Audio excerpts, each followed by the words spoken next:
Welcome to another episode of Rhyme and Reason, brought to you by the College of Arts and Humanities, which we call RHU around here at the University of Maryland. Rhyme and Reason podcasts are riveting, provocative, fascinating discussions with some of the most compelling leaders in arts and humanities from the University of Maryland. Be sure to subscribe to Rhyme and Reason wherever you listen to your podcast so you won't miss a single episode. I'm your host for Rhyme and Reason. I'm Stephanie Shonekan, the proud dean of the College of Arts and Humanities. Our podcast series is focused on conversations about race, equity, and justice. On Rhyme and Reason, we'll hear from folks from across the RHU spectrum who are studying and thinking about these powerful ideas. So it's a great honor to welcome to Rhyme and Reason my colleague, Dr. Quincy Mills. He's an associate professor in RHU's Department of History, and he is also Associate Dean of Academic Affairs for Graduate Studies, as well as Director of the Frederick Douglass Center for Leadership Through the Humanities here at RHU. Thanks so much for being here, Quincy. Oh, it's my pleasure, Dean Shonekan, and I don't have very many rhymes, but I think we can reason very well today. All right, so before we get into it, let me tell you a little bit more about Quincy Mills. Dr. Mills' research and teaching focus on African American social movements and the ways African Americans' wages, wealth, and overall financial well-being have influenced Black public spaces, political engagement, and activism. His book, Cutting Along the Color Line, Black Barbers and Barbershops in America, was published in 2013.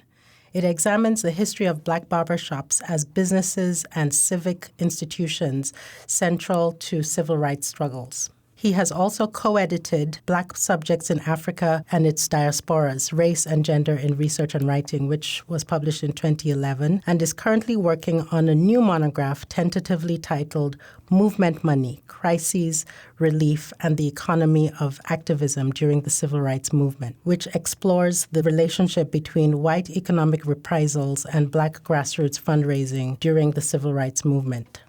In addition, Dr. Mills has appeared in media outlets such as NPR, MSNBC, PBS, and so many other places. We'll hear more about what Quincy does as we get into the conversation. But again, Quincy, welcome. And I would love to start with just understanding how you got here.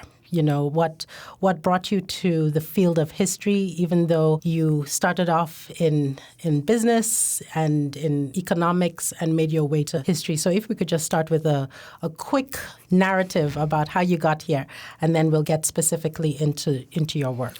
So like many students of color, business, law, medicine, those are the signs of success. And so I wanted to go into business.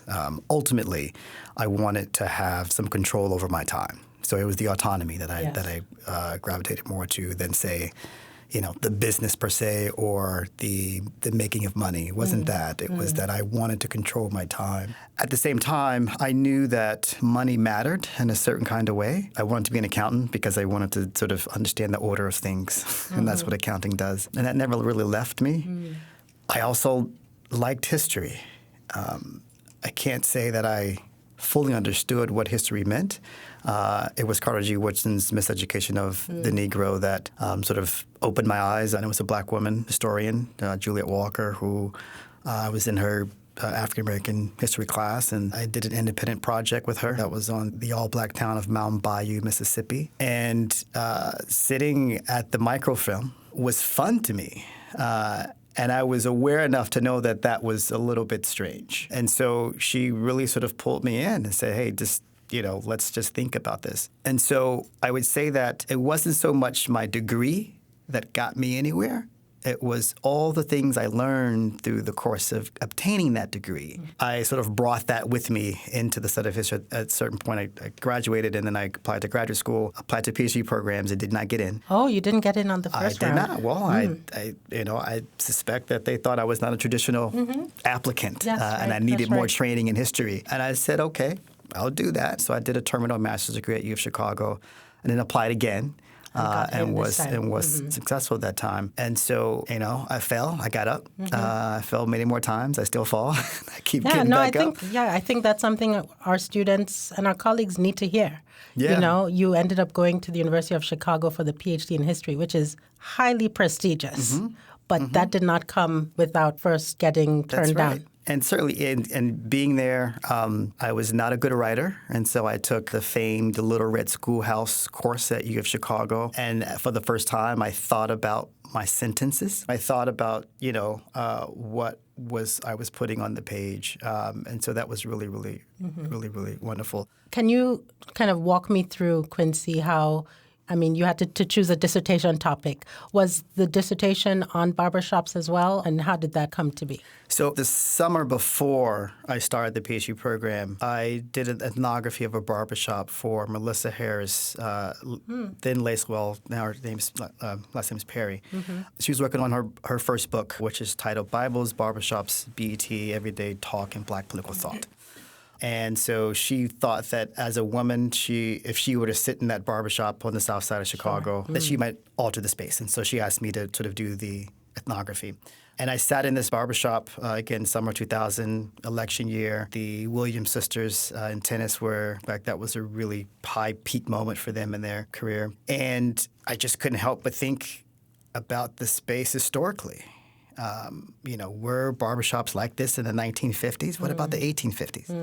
And that hadn't been done. No one had done any research like that. And frankly, folks were wondering, well, where are you going to find sources on that? That's almost impossible. Because historians typically have a nice, deep archive that they can dive into.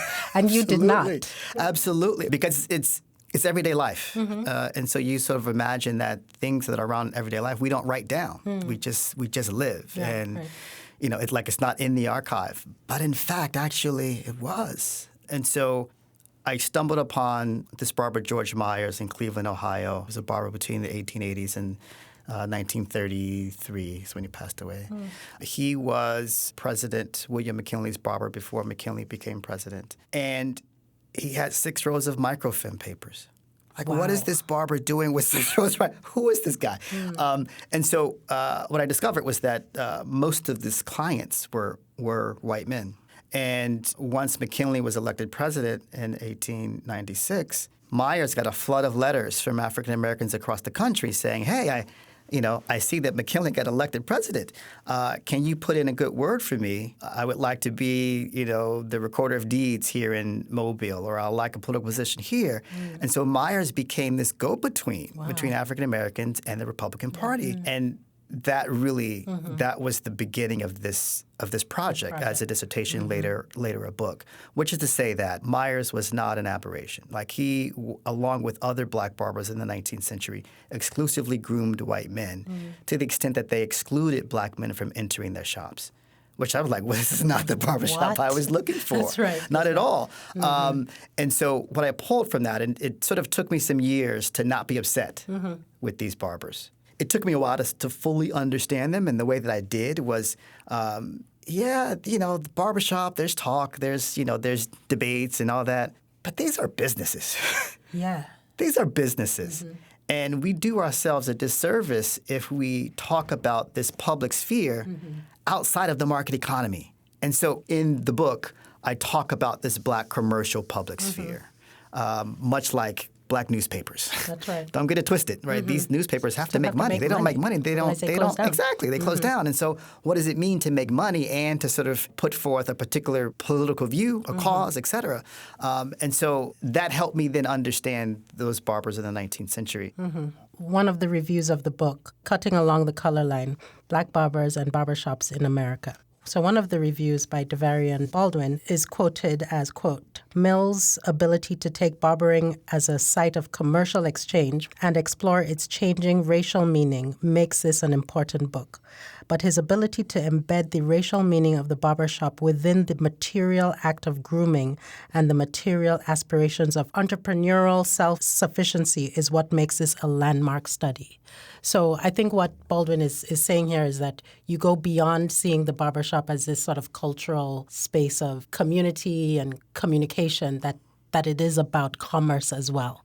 how did the book differ from the dissertation? What did you do to the book that made it different from the dissertation? As all sort of graduate students who move from dissertation to book, I actually found my argument. This is a great conversation for our students right now. Oh my God. As Associate Dean of Grad Studies. Students have asked me, how did you find your argument? I said, I found my argument the day of my dissertation defense. Let's be really, really clear. Yeah. And that's just real. I knew what I was saying and what I was writing, but it was defense time where I said, actually, this is what I'm arguing. But from dissertation to book, there were revisions, but there were no major revisions. So it was about clarity, communicating my ideas to a wider audience, being sure that the jargon was not there. I'll say one of the major tour de forces, in my opinion, of the book is that barbers like it. Oh. And so I think we all want our book to have some impact somewhere, right? Barbers. Pretty much probably 50 to 60% of the barbershops that I go into, I take delight in seeing the book sitting on the table. And so that's been really, really wonderful. I got to ask you, because I can, what you thought of the barbershop movies. Oh, my. I know. I'm sure it's a question you get all the time. No, listen, during when the manuscript was under review, when the reviewers said in the comments, you don't talk about the movie. You got to open the book with the movie. I was like, no, I don't. But okay, I'll talk about it. It's useful. So I am not a cinema scholar, but I will say that the movies do provide, I think, some really thoughtful and real-world examples for what some of these spaces look like. The first one I liked really well for how it, and there's a particular scene around Rosa Parks that got a lot of attention, a lot of controversy.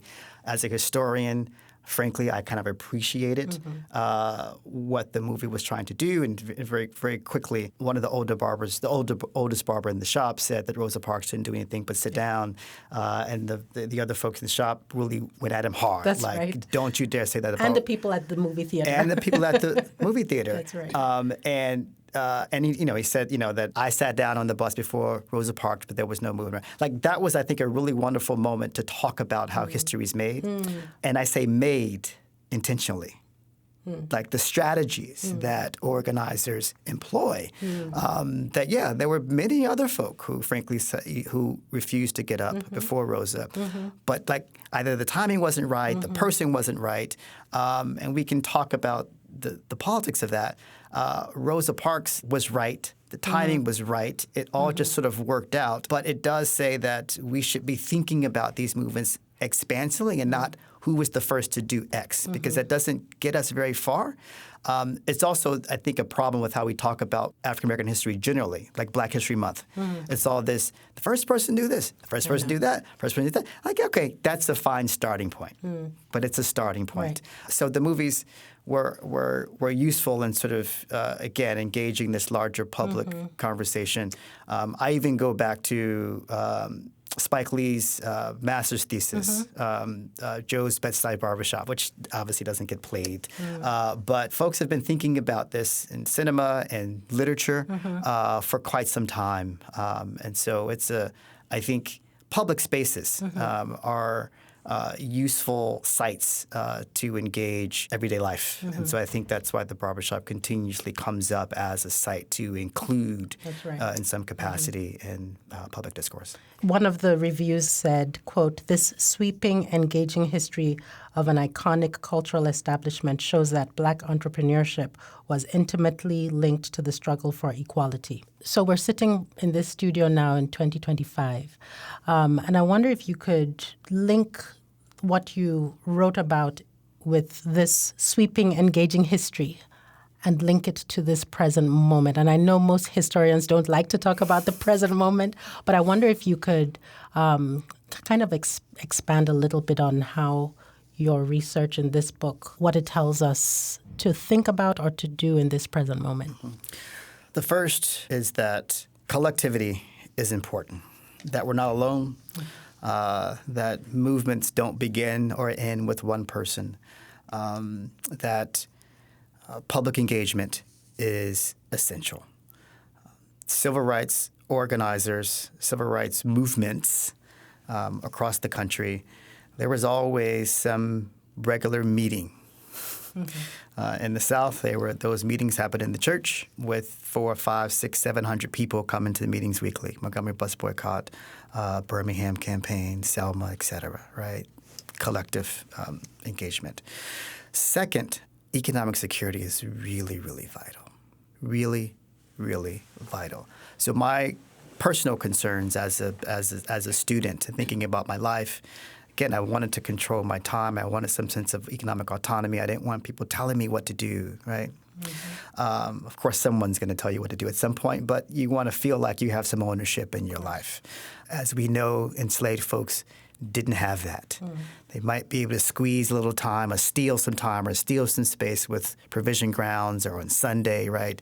But they did not control the fruits of their labor. What I got from the barbershop book, one piece, is that barbers felt free to support civil rights campaigns openly because they were not beholden to white employers and they were not beholden to white customers. They weren't worried about money being taken from them.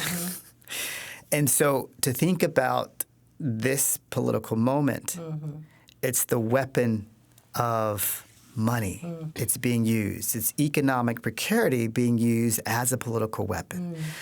And that is at the heart of my current book project on funding and fundraising of the civil rights movement. It demonstrates the ways in which economic reprisals was the weapon that the state, white Southerners particularly, used against black activists, particularly those who were dependent on a particular industry. So in the South, agriculture. They don't have a diversity of industry at the time, and so many black folk were sharecroppers in the rural South. And so if the landowner said, oh, did you go try to vote? Okay, you need to get off the land. What are they going to do? Right. How will they live? How will they live? How will their children eat? Where are they going to get clothes from? And that's what happened. Many black sharecroppers were evicted, either lost their jobs or were not active, did not openly support campaigns because they were afraid of losing their jobs. And so, again, the state would sort of take away surplus food commodities. The state would, not even the state, but I would say business leaders, white business leaders would cut off credit to black farmers, entrepreneurs. At the time, and I say the time, before the 50s and 60s, mortgages could be called immediately. And so many folks had their mortgages called. Okay, well, whatever you have due is due right now. And so just thinking through how economic precarity was used against black folks, it sort of speaks to the work of racial capitalism, right? That the vote was not just about the franchise, but it was also about people's economic lives. So now that then helps us then to think, okay, so if it was about both economic security and the franchise, then how did that resistance look? How do you fight racial capitalism versus fighting disenfranchisement? Right. How do you fight against capitalism in a certain kind of way? I don't have a satisfying answer, but it is to say that I don't know how you fight capitalism without money. And that's a sad commentary to make. Such an irony. Now, many people do. Now, don't get me wrong. Many people do. They don't let money stop them. That's not what I'm saying at all. But what I have seen in my research is that activists were deeply concerned about money. Many of Martin Luther King's addresses were fundraising addresses. 20 to 25 days a month, he's giving sermons or speeches as an act of raising money. Mamie Till Bradley, once her son Emmett Till was tragically lynched, what did she do? She was on tour with the NAACP to do what? To raise money. Now, here's where it gets a little complicated. She was raising money for the NAACP. The NAACP were a little tight with the purse strings, and there was a point where Bradley asked for a higher honorarium. She got raked through the coals in the black press and by Roy Wilkins, who said, "How dare you?" Oh, my. And she's like, "Well, look, I'm not working, and I'm on the beat here, right, raising money, and my grief is on display night after night. And so this is all to say that, again, money mattered in so many ways, and activists talked about it a lot. So this is not like, this is not needles and haystacks I'm talking about here. This is not let me find it. No, it's all there. I'm just now trying to make sense of it.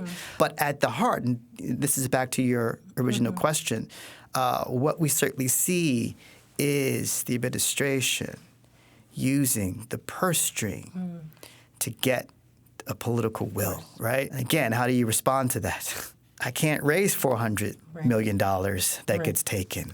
At the same time, I think we got to make a stance. So, Quincy, I think your work illustrates for us the importance of the humanities, that a historian is not just telling the story for the fun of telling a story, right? But that there are lessons to be learned and to be modeled, right, for the next generation. So as director of the Douglass Center for Leadership Through the Humanities, could you talk a little bit about why we do what we do and why it's important to citizenship, leadership, to uplift the humanities, whether as a historian, a philosopher, what have you? I'll use the activist Ella Baker in her example to answer your question.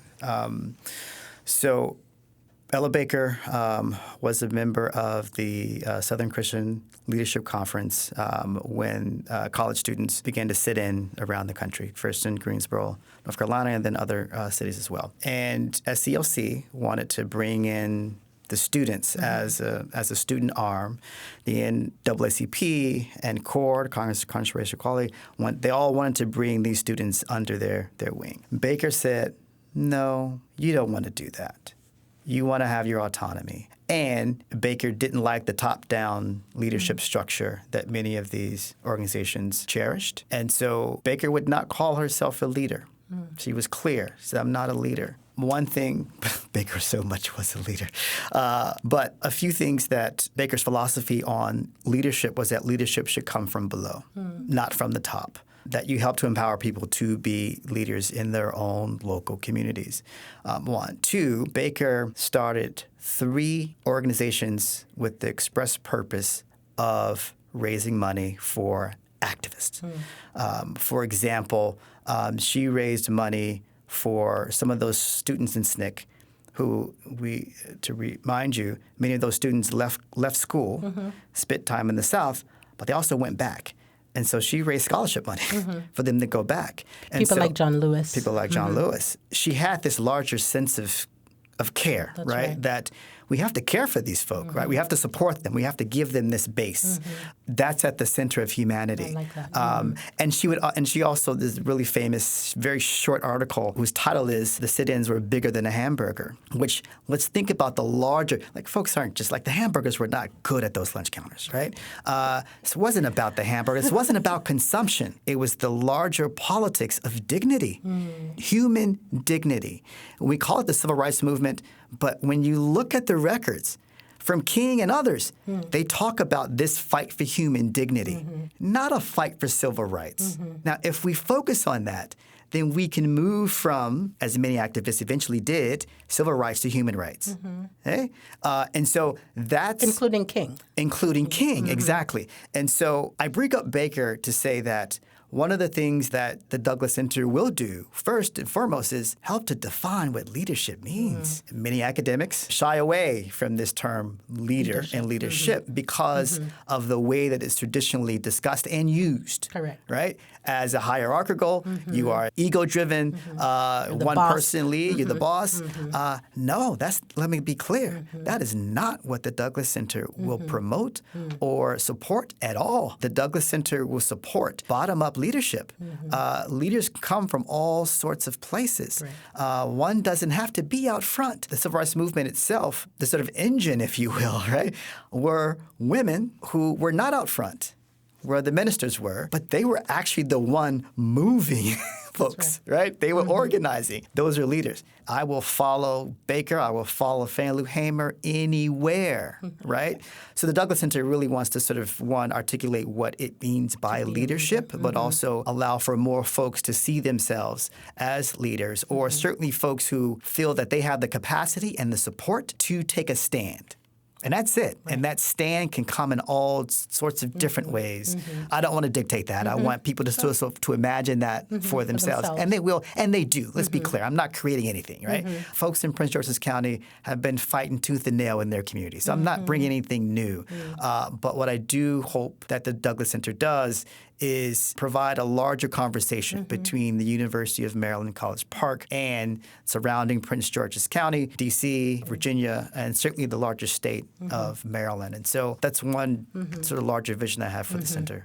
And I think people who traditionally call themselves leaders, presidents, deans, chairs, can also learn from that. Like the image of leadership can then change, even for those who are, quote unquote, already sitting in the traditional seats of leadership. Quincy, I just want to say thank you so much for sitting down with me. We are colleagues. We do a lot of work together. And so it's been really lovely to actually hear a little bit more about you and your research. So again, thank you, Quincy, for joining me today on Rhyme and Reason. Listeners, I hope you enjoyed this discussion of some of the most important questions concerning race, equity, and justice. Please join us again on Rhyme and Reason. We have a few other really great episodes coming up. In Argue, we're proud to be UMD's movers and shakers in our classes, in our research, and in our community engagement. We're both art makers and world changers. So be sure to visit www.argue.umd.edu to learn more about the College of Arts and Humanities at the University of Maryland and our efforts to see a more equitable and just future for all of us. Thank you for listening, and catch us on the next episode.